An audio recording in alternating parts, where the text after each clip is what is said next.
Alternating asking questions, I'll start off by reading a question from Victor Pless, who asked, Hi, Dr. Vervaeke. My question is, why is music so special among all the arts? That is, how can listening and playing music provide such a deep and engaging experience like nothing else? Second question, how can an amateur musician, meaning crisis ridden, get the most out of this experience? Thank you.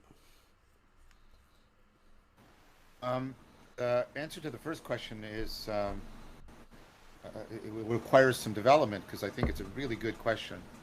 Um, so, a part of the experience of sacredness is when we find the actual process of religio what we're focusing on rather than um, a particular problem at hand or a particular object we're trying to observe, etc.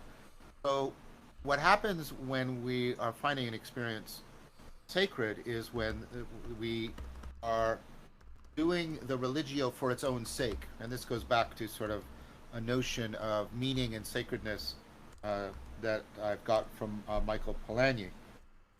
So, in music, because there is no referent, because we're not doing it and referring to anything else, we are actually becoming focally aware of the process of meaning making, of religio, of relevance realization for its own sake. And we're doing salience landscaping for its own sake.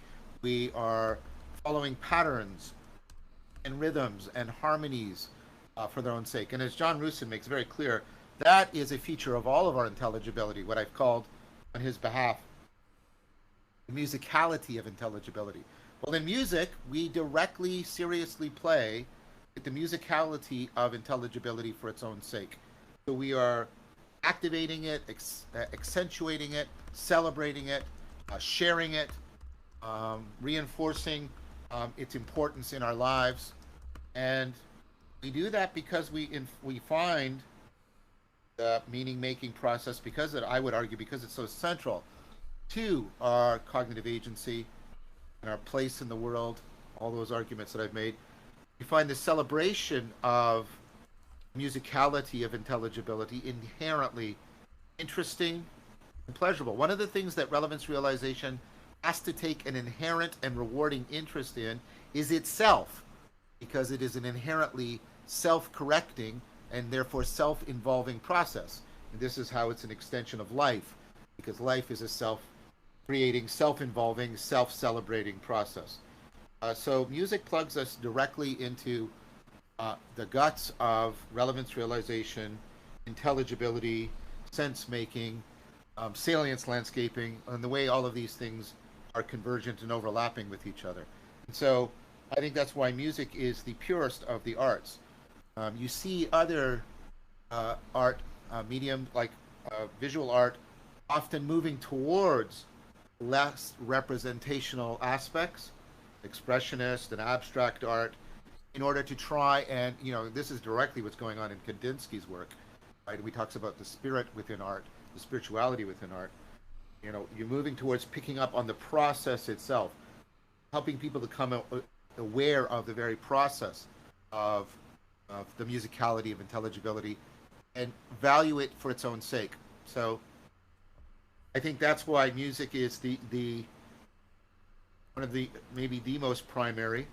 Poetry comes close because we're using language often to try and recapture the poesis, the meaning making that's found in language, rather than the meaning found in language. And so, and of course, we often think that poetry and music should therefore go together, and that's what song is, and that poetry and music, song should go together with moving the body, which is another way in which we try to get into this more pure salience landscaping for its own sake, musicality of intelligibility. So we have, song and dance go together. So we have poetry and music and gesture going together. And I think that points to something very primordial about us. And that's why we like to engage in it. And it's why we find things that bring those together. Song and dance often are where we most powerfully experience the sacred. Many people, if you interview people that still go to church, for example, and I'm not making any criticism here on Christian metaphysics, but many people will say they go to church because they like the singing and the music and the ritual, the singing and the dancing, if I could put it that way. And so I think that's why it's important. Somebody who's an amateur musician, um, really immersed in the meaning crisis, might want to take a look at some people who are trying to invent new genres of song and dance. I've often mentioned Akira the Don's Meaning Wave, in which he's trying to reconfigure the nature of song, and he's often there actually moving, dancing to it on the video. So it's very interesting to become aware of these emerging genres and perhaps find ways to practice in them and to celebrate them, and so that they become much more shareable with many more people. So that would be my answer to that question.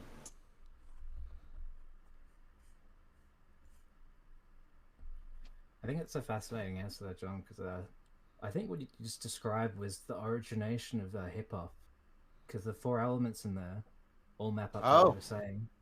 yeah. Because you Yeah. have the movement of the body with the break dancing.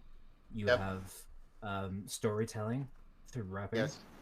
The Yep. DJ who selects music and so on, and that I think that works together to make some sort of embodied intelligibility through a cultural cognitive grammar, which then goes into write a narrative that is shared and spread um, to help a culture find meaning and others find meaning through that process. Andre, that's completely apropos. My younger son, um, he was in his teen years. He still is, but he's coming out the other end. And you know, like many teenagers, he was drifting, and that was exacerbated by social media and other stuff.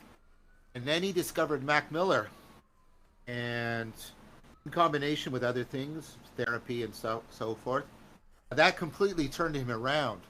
And now he is, I mean, and I think he would not object to me saying he finds Mac Miller's work sacred, in a profound way. You know, he wants to have it tattooed on him and other things, and so he really identifies with that.